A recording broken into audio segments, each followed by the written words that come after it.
We're going to start at 2.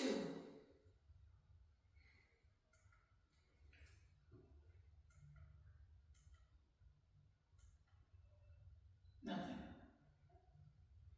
We're going to go 4.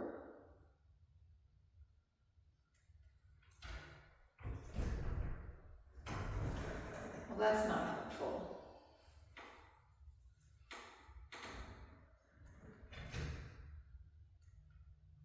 Still nothing. 6.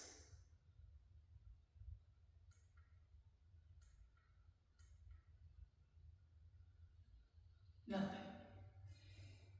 Okay, we're going to go to 10.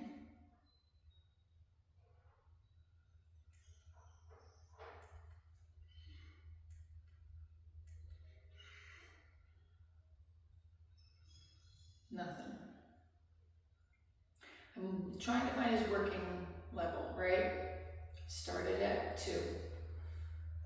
I'm slowly increasing it. I'm just looking for a little reaction.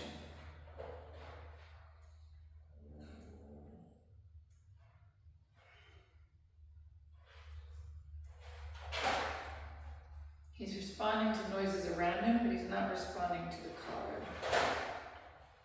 So I'm going to go to 14.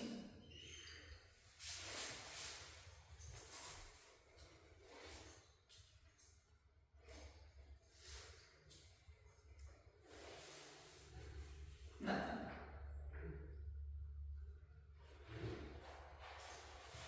18.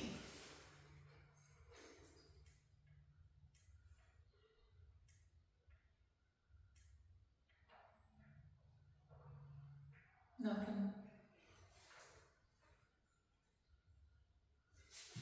22.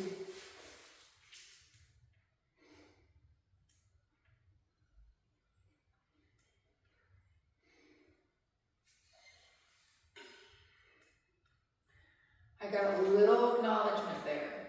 Now, something I'm concerned with is that I pushed the button a few times before I actually got any recognition, which tells me that potentially the contact points are not consistent in their contact.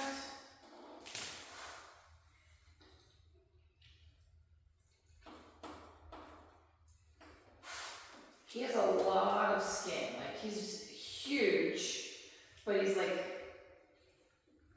what, 8 months old? So lots of skin. And I did tell the client that potentially she would have to invest in a different collar, because this is an educator collar, but it's an older educator collar from one of her previous dogs. And educator now has a dual receiver. And the way that the dual receiver works is if one of the receivers isn't making contact, you're going to make contact with the other one. It's not like twice the correction, right? It's just to help make sure that if one receiver moves away from an active dog, that you always have at least one receiver in contact. So that is what I intend to move to for my own dogs, just because I've been doing this a long time. It's not that I'm anti-e-collar, it's that I find e-collars to be unreliable in contact, and next thing you know, your client wants to crank up the e-collar because they're mad that it's not doing anything, and that's a problem.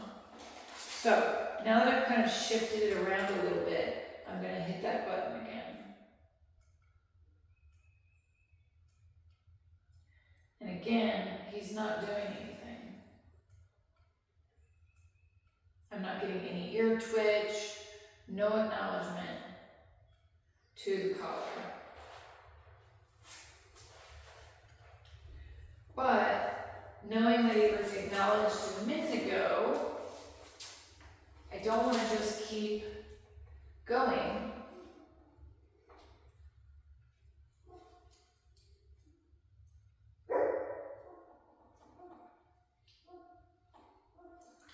I want to see if maybe I can get clean contact.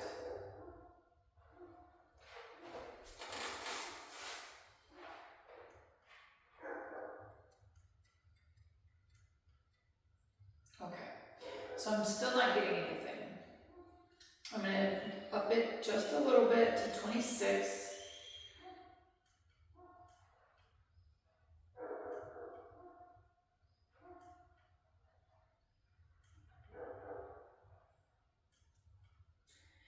And we still don't have anything.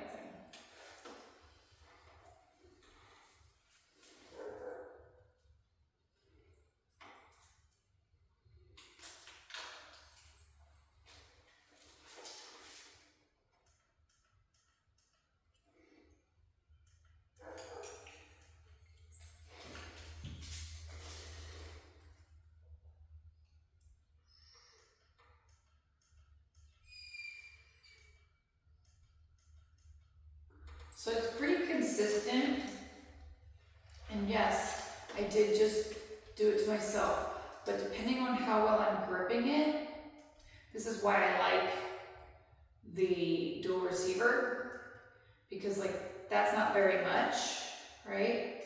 But if I move it up here a little bit, it's still kind of dull, but if I shift it a little bit, it changes the way that it feels, right? So that's where that dual receiver kind of comes into play, is it allows a more consistent stimulation of the collar. So I'm going to tighten it one hole, just one hole. Now this collar is equipped with the elastic banding on it, so it's gonna look and feel tight, but we need consistent contact. Okay, Austin.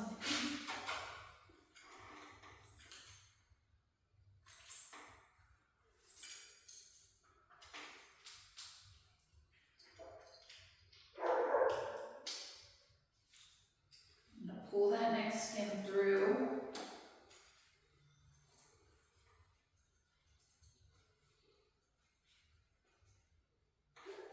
There you go. And smooth it out for him. Now we're going to check that working level again.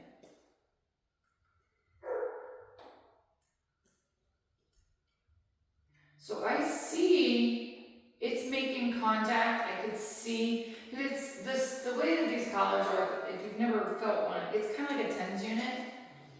And so you can see it kind of twitch the muscles. There we go. So we definitely have good contact there, right? Same level, I've been at the same level. I'm gonna lock that level in and go from there, and we'll see where that gets us. Mom is having a real hard time with recall. Now, there was an interruption to our training. He's been here for a while. I told her from the get-go, I don't mind training on an e-collar, but we're not starting on an e-collar. Let's build to that. But Mom's having a hard time with the recall. And so I told her, I explained, one, you need to be more consistent in private sessions where it doesn't matter what I do, it's not gonna work.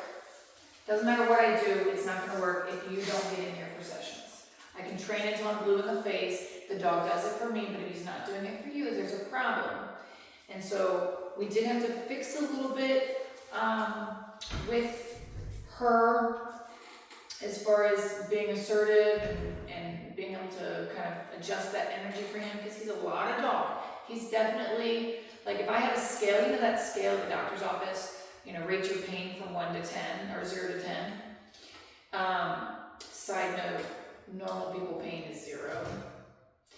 But rate your pain from 0 to 10, and you've got those different faces, right? Well, if we were going to look at a scale of the firmness or sensitivity your dog has to correction, like the sensitivity your dog has to a correction, on the scale for that, it would be like, you know, 0, and then 1 would be like a slight breeze on a sunny day, you know?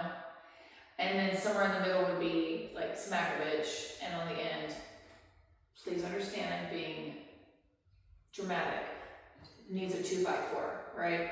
You know, if you've ever had a dog that like is just like completely oblivious to your correction, correction and just doesn't seem to acknowledge it, then you have a harder dog.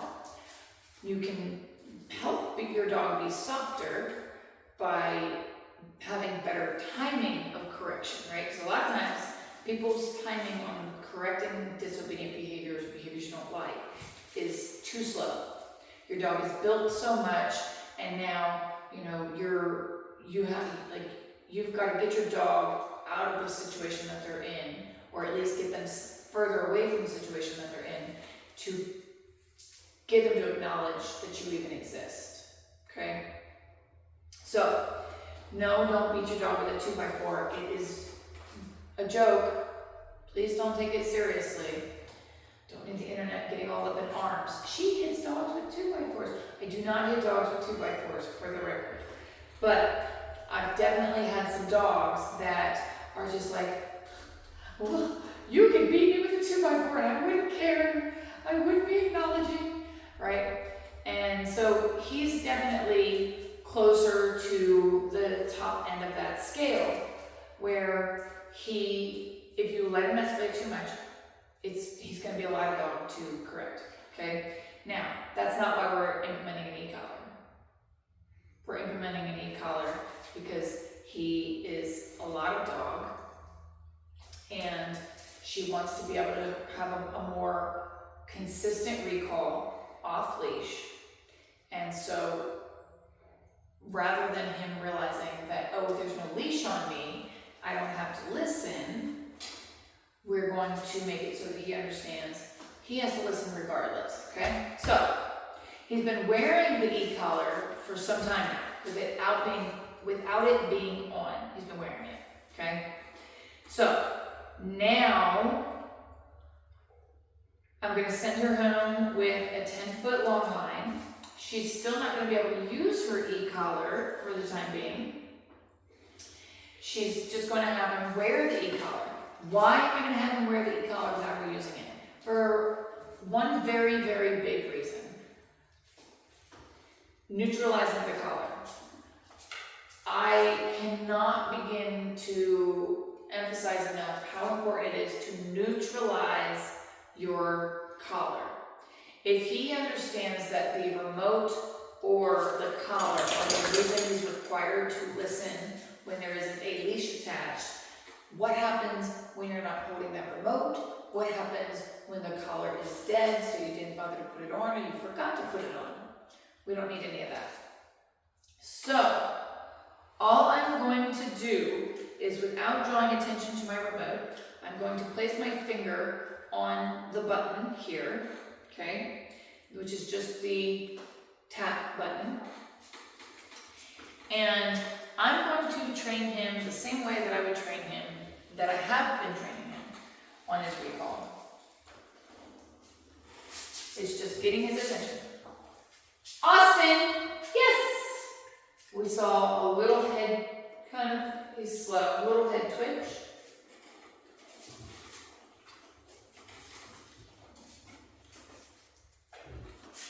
Austin, come. Yes.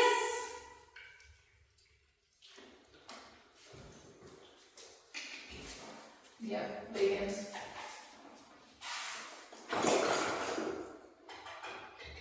This boy. Oh my goodness, you're so slow. You're so slow. Big boy. Austin, come. Yes. So, I'm just going to hold that button until he does what it is that I want. Austin, come. Yes.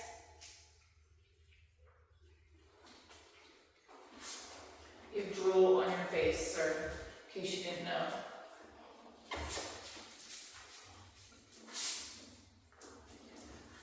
Austin, come. Yes.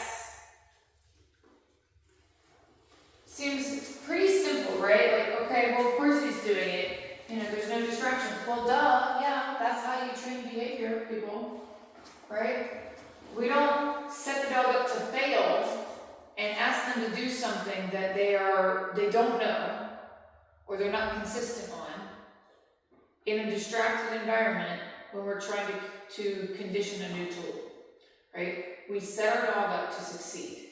I don't want him to think that this tool is something bad or aversive or negative. It's no different than my leash pressure, okay? It's not meant to hurt him. Does he look hurt? He looks slightly confused, but he's not hurt. Austin, come. Yes. I want him to do it because he heard me ask him for it, but the collar is there to encourage it. Austin, come. Yes.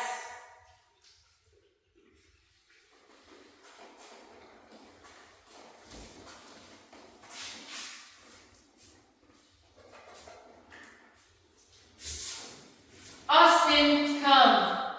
Yes.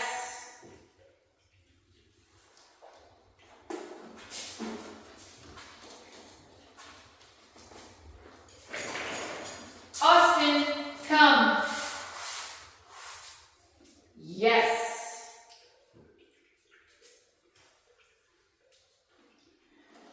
So, I'm making a tool that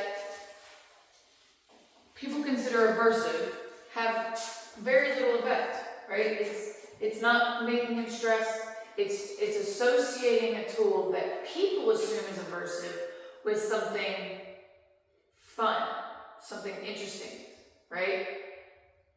I get food when I do this thing. When I feel the collar and I hear this verbal cue, I do this behavior and I get food, right? I do what I'm told and get food. I give in to the pressure of the collar, I get food. Austin, come. Yes.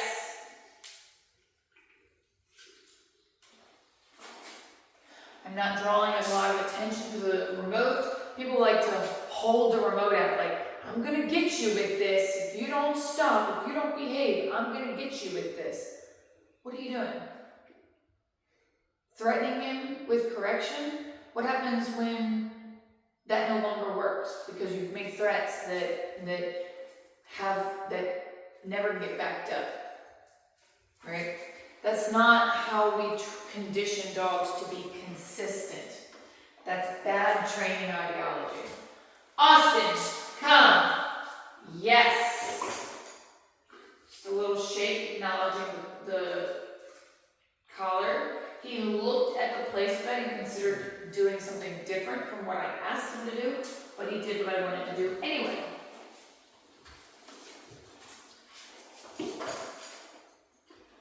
Austin, come. Yes.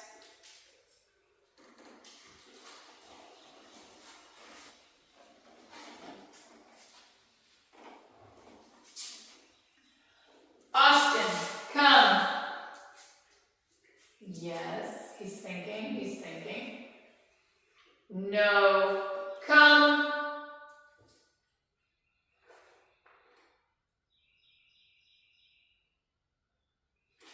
Yes.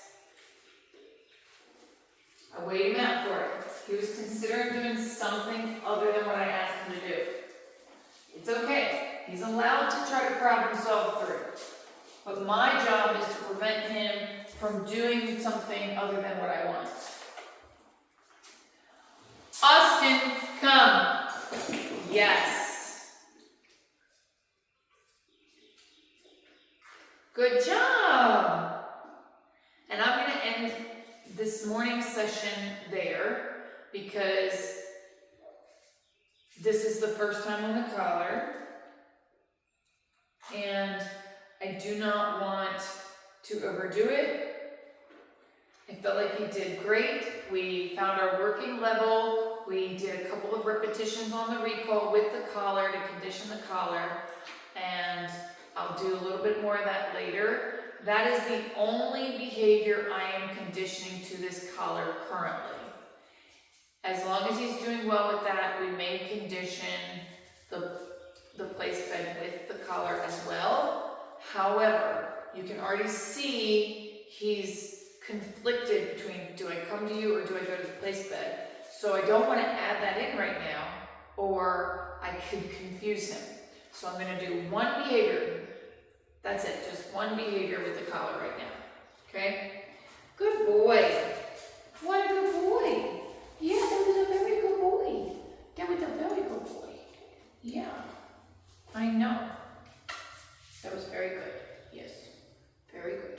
Good job. Good job. Proud of you.